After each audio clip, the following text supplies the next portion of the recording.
My name is Brother Luck, and I am the owner of 4 by Brother Luck in Colorado Springs, Colorado. I got into the restaurant business based on necessity. I needed food. I was hungry, so I was 14 years old. I used to wash dishes at a small steakhouse, and I got a steak sandwich every night. I got a few bucks to wash some dishes, and never stopped. Never picked my head up off the cutting board. So I've been in the restaurant business the last 21 years. The last 5 have really been the most exciting. I decided to start a restaurant and start my own business, and it was the most unorthodox restaurant ever. It was in the back of this punk rock bar, and I took a food truck concept and ran it without the food truck. And within a year, we were doing so much volume back there that we needed to transition. So we moved into another location, a West Side location in Colorado Springs. It was a full turnkey restaurant. My wife and I did all the personal funding for it, and I started to get recognition. That was the scariest part, because now there's a microscope on you, and I had the opportunity to do Beat Bobby Flay and Chopped, and got to really experience the whole Food Network cycle. And during that time frame, I started to dream bigger. What else could we accomplish? Where else would we go? And our lease was coming up. We knew we needed a better location. We wanted a better location. I wanted to stay a part of the Colorado Springs community, and I found this just phenomenal space downtown Colorado Springs. So we rolled the dice and took a much larger investment on our own, and my wife and I started 4. And 4 was a brainchild. I mean, it was a number of things. There's so much symbolism in the name alone as I was writing that concept. And during that whole time of opening a restaurant, I got a phone call to do Top Chef Colorado, which I think every chef watches the show. We're all fans, whether we say we are or not. And you always think to yourself, oh, I could do that show. That show looks so easy. I would do this and I would do this. And to actually be there and go through the process and not only be a competitor and a chef, but deal with the cameras and the producers and the schedule and the living situation, plus have a restaurant opening that I can't talk to, I can't communicate with. I have a wife who is holding down everything, and I have to trust that it's all working out. So the last couple of years have been insane for me. ProStart Special. I come from a high school that actually offered ProStart back in Phoenix, Arizona. So a lot of people don't realize that my connection starts over 20 years ago. And I didn't know what ProStart was, and I actually declined to do ProStart when I was in high school. I did a program called CCAP. And CCAP was the other organization that was involved with our school, which was Careers Through Culinary Arts program. So it worked with this high school vocational program to get these kids into the hospitality industry and educate them by any means necessary, whether it was bringing chefs from the local casinos in to talk to our class. It was giving us tours of how ice blocks were made and how to carve ice. It was competing against the other vocational schools in the area. When I started in my senior year, I was really focused on getting a scholarship. I knew that was my goal. So I competed in a number of different organizations to eventually land multiple scholarships equaling a full tuition. So I went to the Art Institute of Phoenix on a full ride $30,000 scholarship from competitive cooking. So now as a professional, I think it's a responsibility to give that back because someone did it for me. So this is one of the reasons I'm so passionate about organizations like ProStart, is because it's how I got my start. Ironically, I always thought it was food that fueled me, that passion for education and the excitement of being in a restaurant and everything that comes with it. But what really keeps me stimulated in this industry right now is the education. And it's being a mentor, watching the lights click with my team, giving them opportunities that I always wanted as a young cook. I always wanted to go to the garden. I always wanted to go to the farm, and the restaurants that I came up in didn't have that. So to be able to do that with my team now and take them foraging and take them to major events in Chicago and this is something that I never had the chance to do. So I really enjoy creating the opportunities and educating my team. I think what's surprised me the most in my career throughout this industry has been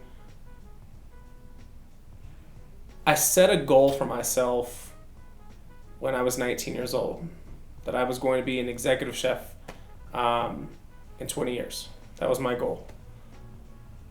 And by setting those goals, I actually accomplished that goal by 29 in 10 years. I shaved 10 years off of a long-term goal simply by figuring out what my directions were. I wrote a destination and I started to map quest myself to it. And I got there much faster because I wasn't just driving around wasting gas, and it's expensive.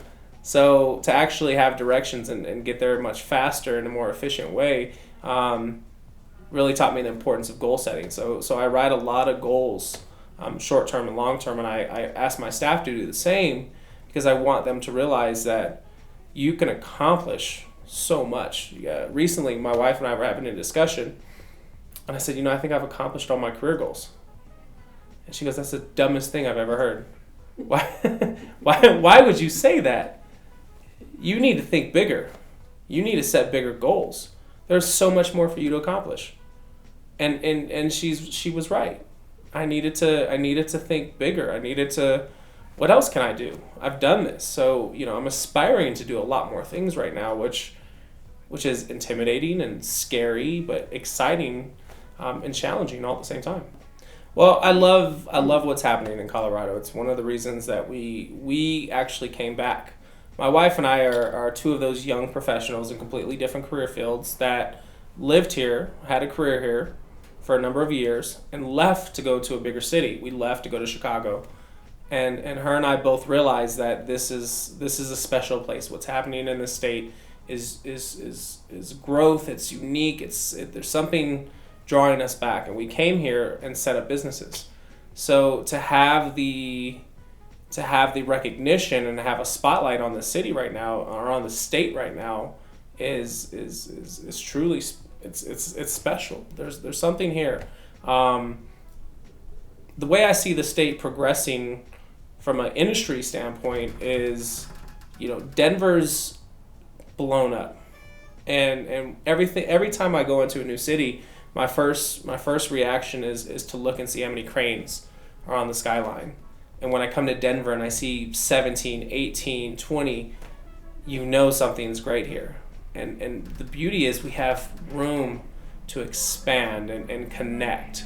So one of my favorite pieces of being a representative for Southern Colorado and Colorado Springs is we're bridging that gap between Denver, that I-25 gap. So now we're all Colorado chefs. We're all getting this recognition. So when I go to Crested Butte, or I go to Estes Park, or I go to Aspen, or I go to Boulder, or even Denver, there's relationships, and all of us are identified as Colorado chefs. There was something special this year.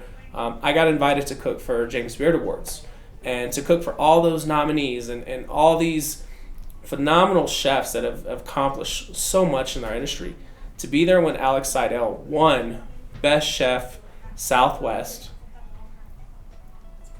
was I was so proud, and I knew there were so many other Colorado chefs and restaurant owners and media in the audience. But when Alex came up to my station that night, I had a bottle of 291 in my pocket, and we did a toast.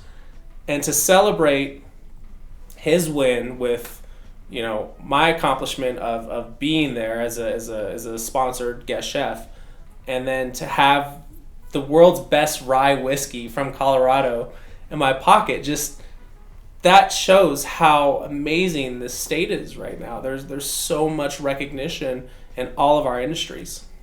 I would like to cook for my father. I think that would be something special. He passed away when I was 10. He hasn't been able to see everything and I've accomplished and who I've become as a man. I think it would be really special to share my skill set with him as an adult.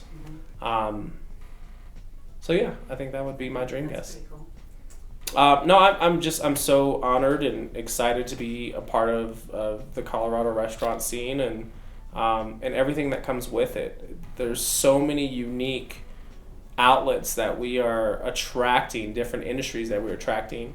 Being in Colorado Springs, we have a lot of military. My brother's military. So we've actually started a program with 10th Group Special Forces, and we bring all of their cooks into our restaurants to do 45-day internships. And it's so cool to have that relationship with our military, who is a big part of this community.